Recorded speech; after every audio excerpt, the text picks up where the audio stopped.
West Coast or wherever. But just so we can get a little picture of where people are sitting, if you just chat that in while we get started, it'll be nice to know. I know I've been on calls with people who I find out they're down the block for me, and it's like, oh, cool, good to know. So we are here today to talk about the Vernon E. Jordan Jr. Fellowship. Let me see, can you see my screen all right? All right, awesome. So this fellowship is, as you know, open to Economic Club scholars, and we're going to learn today about quite a couple of things. So welcome from us, and then we're going to talk about what the fellowship is, the eligibility criteria, what the application process will look like this year, and then we have time for question and answer at the end.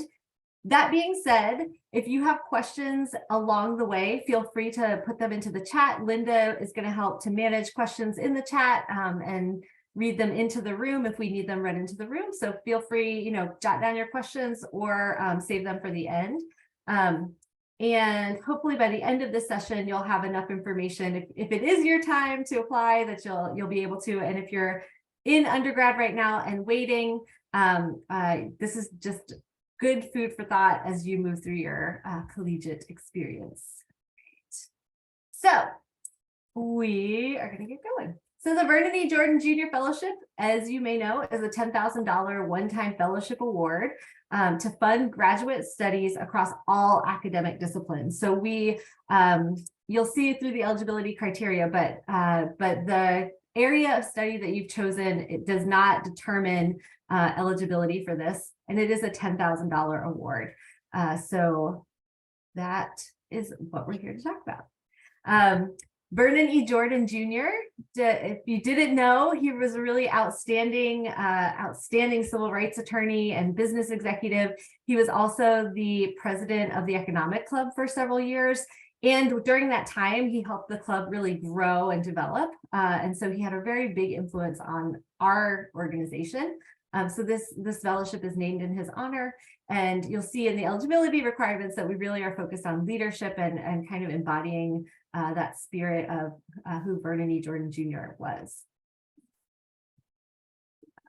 Eligibility. So you must have received the David Rubenstein Economic Club Scholarship, which all of you here have, I believe.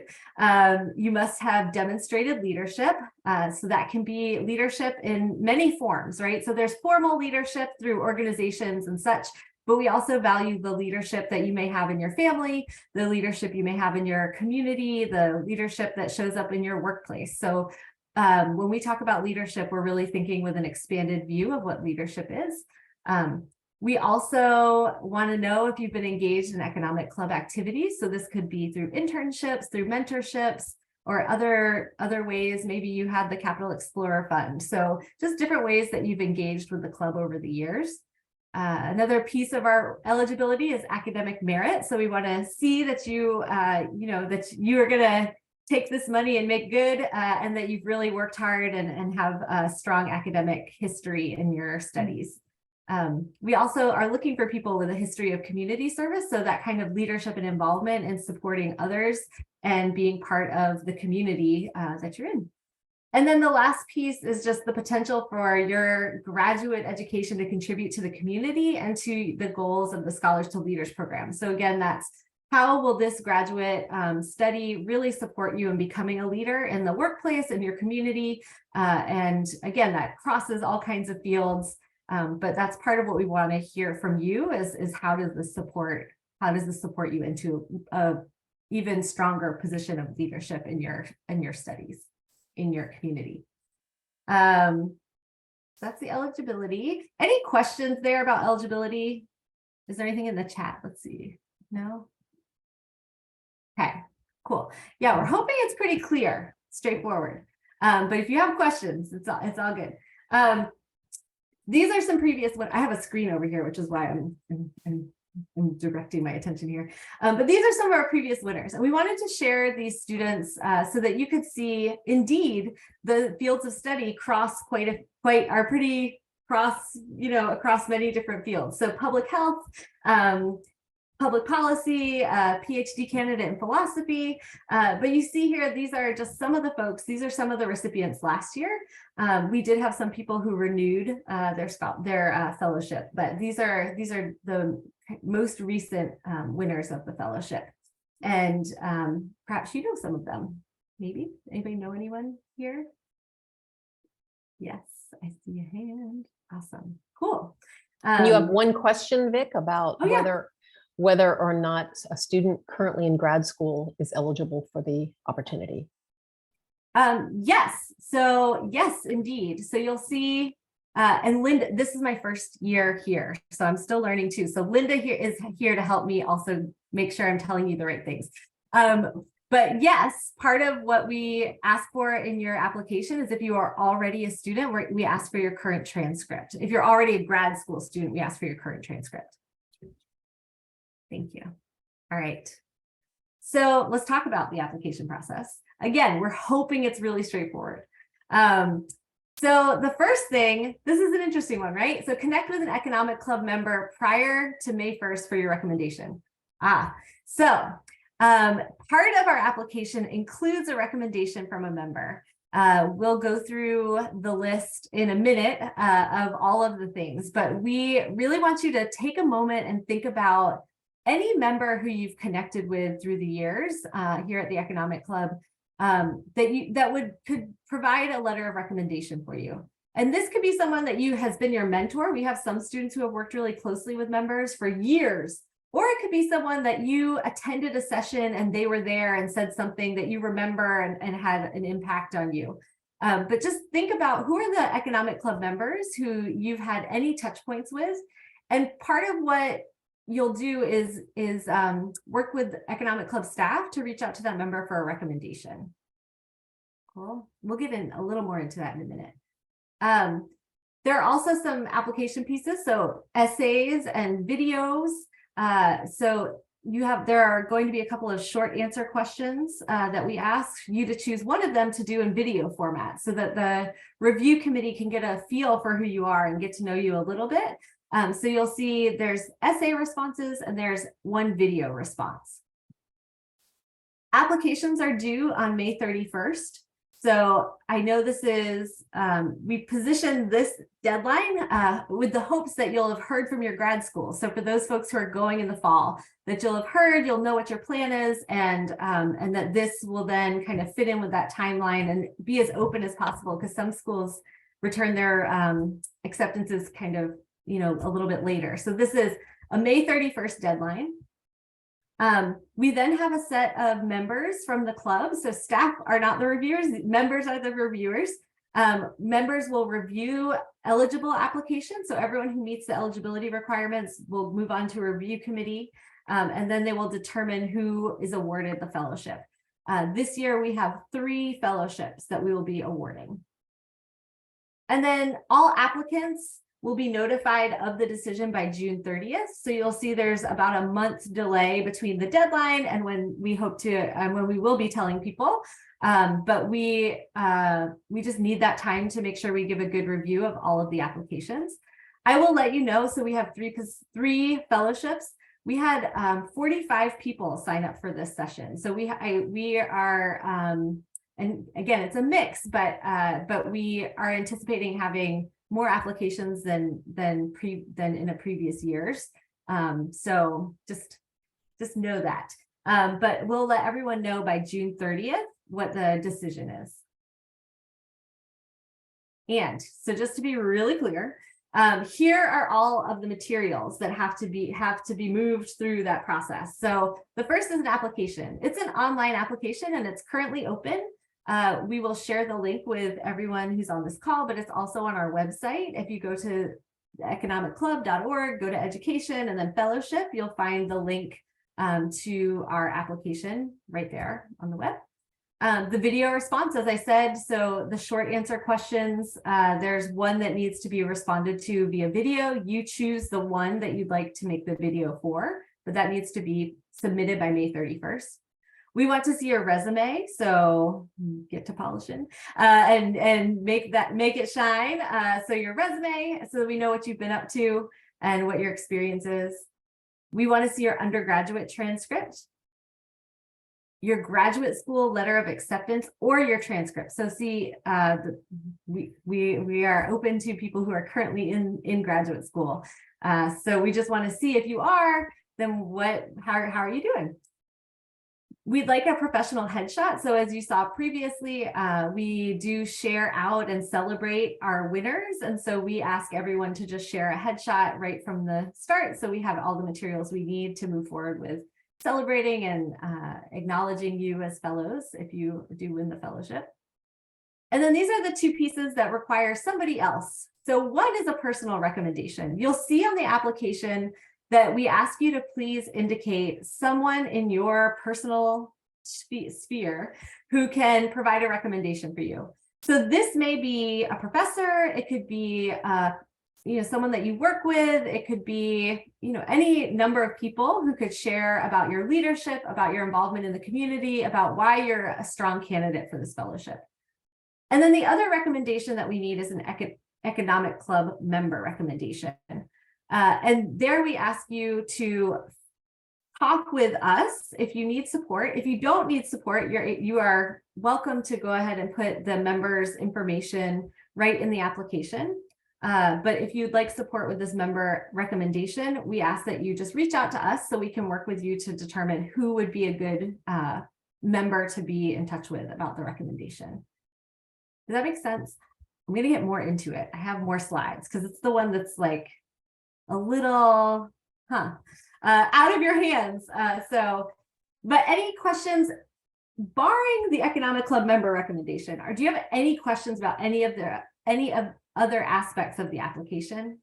There was one question. Would you be able to share the slide deck after this concludes? Yes, that's a great, yes, I will definitely share it. I'll make it a PDF so it's even more shareable, but yes. Also, would you all require a official or non-official version of the undergrad transcript? Good question. Linda, what's your... We prefer official. If there is, I know sometimes there are issues with that, which we can work with, but if you put the official one in, there will not be any problems. Let me put it that way. The official one is the one we want. And I know my school do like by email or electronic. Do you all have a preference and like an email or a mailing address to get it sent to? Preferably email, quite honestly. The mail system is terrible. I don't know about you guys, but we keep mail that we send. I don't know what's going on at the post office, but I'd hate for you to have to do it twice. If your school gives the option to email it, and email it to education@economicclub.org. That's where you should email it. Perfect. Thank you so much. Any other questions before we talk a little bit more about this member recommendation? There's a couple questions in the chat. Oh. I can read them to you so you don't have to change. Is the video limited to a certain number of minutes? And is the resume limited to how many pages? The resume is not limited. The video, I think the prompt is to do a 2-minute video. It's a short video.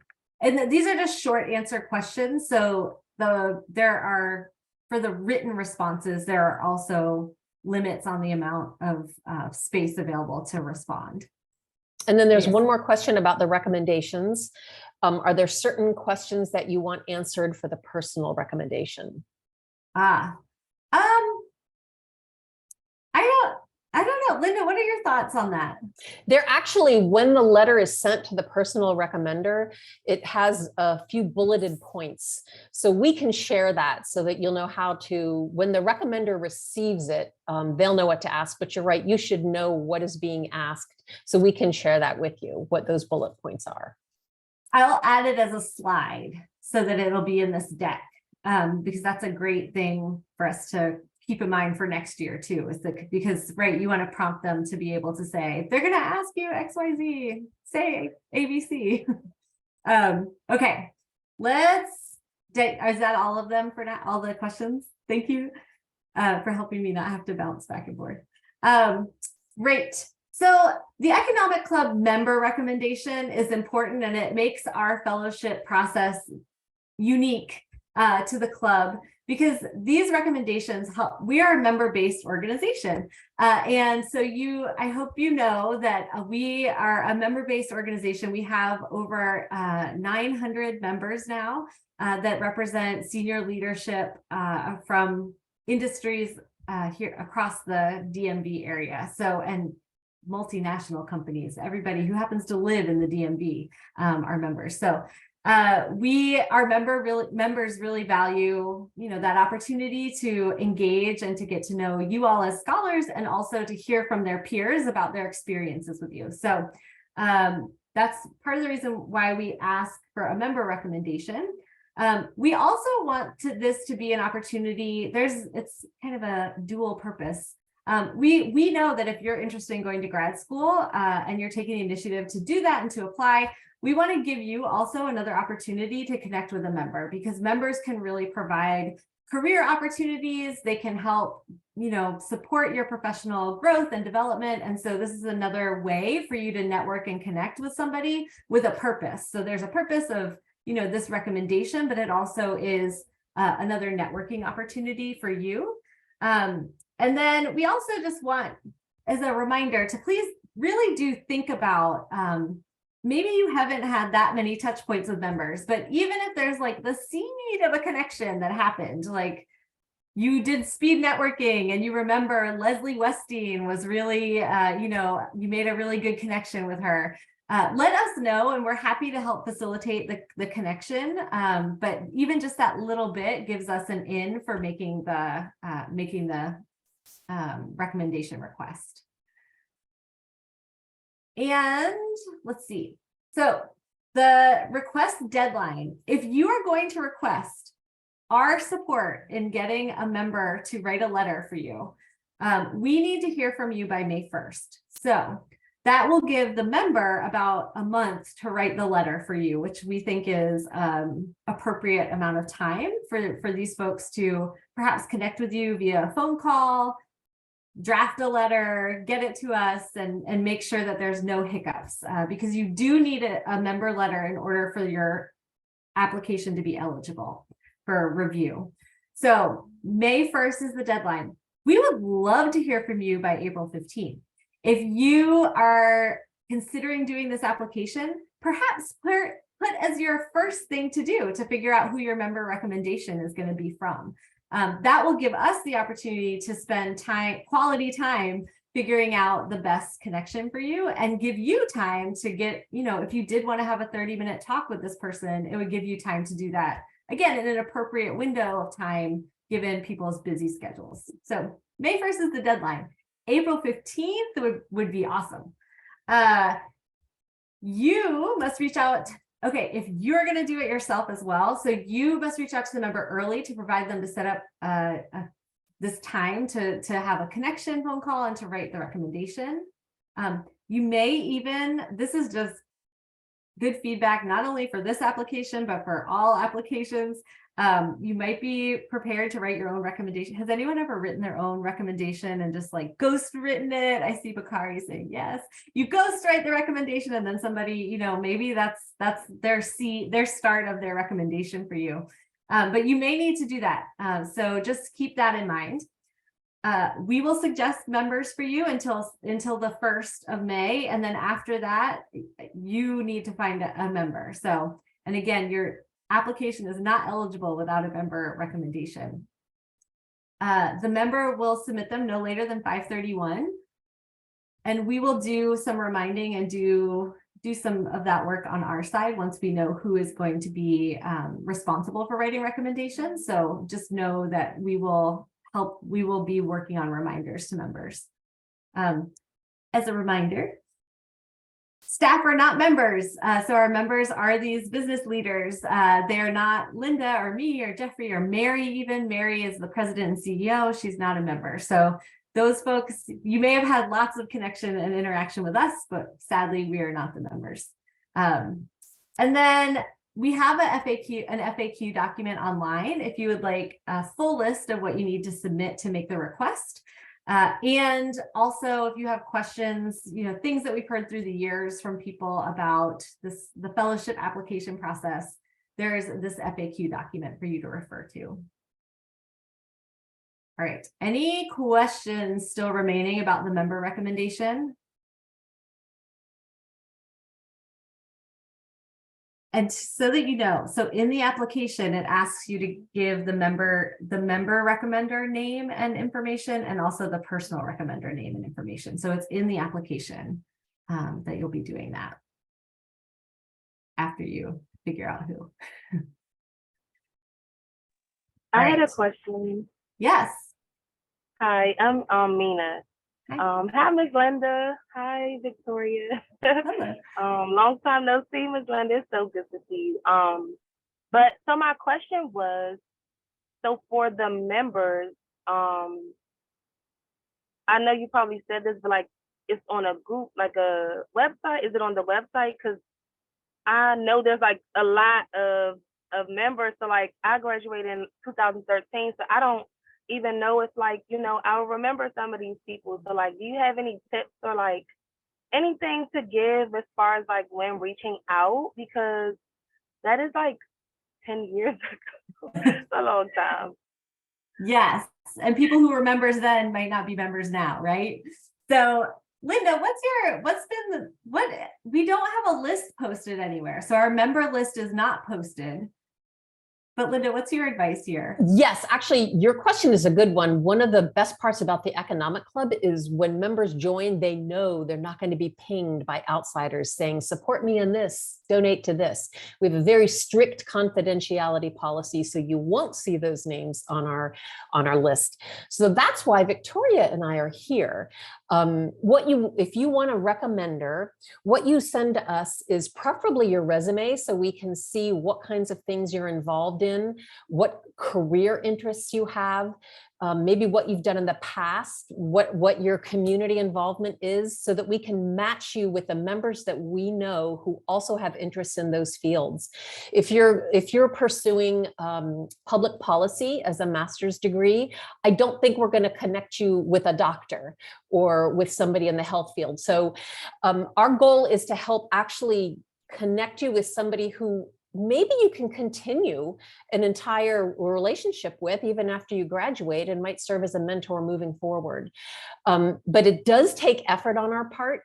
And we do realize that connections with CEOs of companies are not something easy to come by, and we are purposeful about it. And we do want to connect you with somebody who can help you in your field. So what the information that you give us to help you find someone to connect you with is very important when you send us that email. And if you do send it by email, send it to the education@economicclub.org with all that information in it, and we will hopefully be able to connect you with somebody, and we'll introduce you. We'll connect that person with you through email so that you can begin a conversation and hopefully set up a phone call.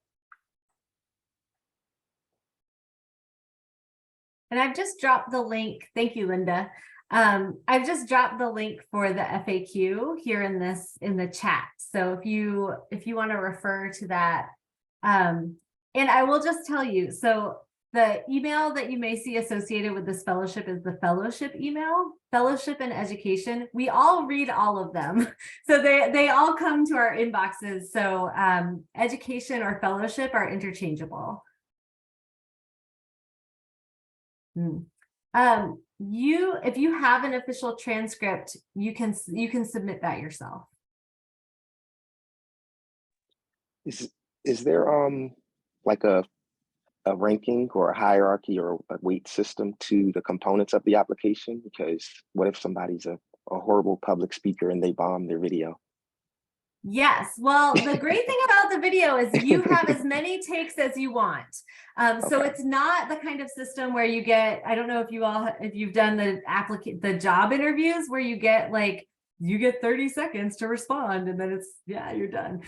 This is do a video in your own time and your own pace, however many times you want to take it, and then submit to us the 2-minute video. We really are considering the holistic application in a holistic way. So we know that, there might be places where people are strong in different ways. And so part of the reason we have one of the reasons we have all of the components is because we want to get a full picture. And the other thing that we have with the review committee doing a full read of the application is to try to get that holistic view of each applicant. So there's not a weighting system. It really is a holistic approach to the application. Thank you. Mm-hmm. I just want to add to that last one real quick, that if you are not actually enrolled to go to graduate school, don't start your application yet. Make sure you are committed to going. If we connect you with a member and they take the time to write an entire recommendation, and then you find out, oh, actually, I didn't get accepted, or for financial reasons, I'm putting it off. Then you've wasted that member's time. The members do follow up with us and ask us, how did my applicant do? I'm rooting for them. They're very invested in your futures. So please make sure you are determined to go to grad school when you do complete the application. Yes, Bakari.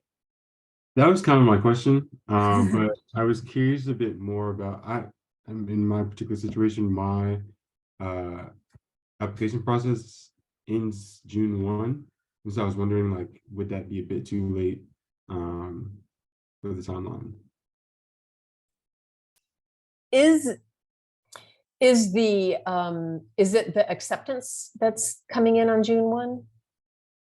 I can check, but from what I know, it's just the deadline is June 1. I'm not sure when the acceptance. So you wouldn't even know until later in the summer. Is it a more than 1 year program? It's a 1 year program. 1 year program. That's a toughie. If you're only applying to one program and you're not sure you're going to get in, this may not be the right time for you. If the timing is that tight, would you be starting in the fall? After the June? Well, there's 2 programs. One would start in the fall, and then one would start next spring. So, okay, well, if one starts next spring, then you could apply next year, and you'd already be in grad school. That's a toughie. That we might want to take that one offline and talk to you about that, Bakari, because our goal really is to support. You guys are all exceptional. You've already graduated. You've used your scholarship. You've proven that you're successful students, and you're every bit eligible as every other student on this call to win this scholarship. It's just up to our committee who does select the winners. But we want you all to go. Honestly, that's our goal, is we really want you to go to grad school.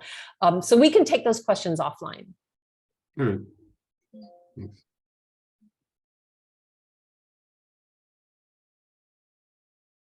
Any other questions? I guess I'm not Okay. fun. One of my questions would probably be, are there any networking events that are coming up soon so that we can have like an insulated space to meet some of the members and people that would be supporting us? Or would it be more individual basis after we get their information? For this purpose, it'll be an individual basis. So we do have some opportunities that will be coming up in the summer, but it will be after, if you're looking to apply for this round. It's a good question, though.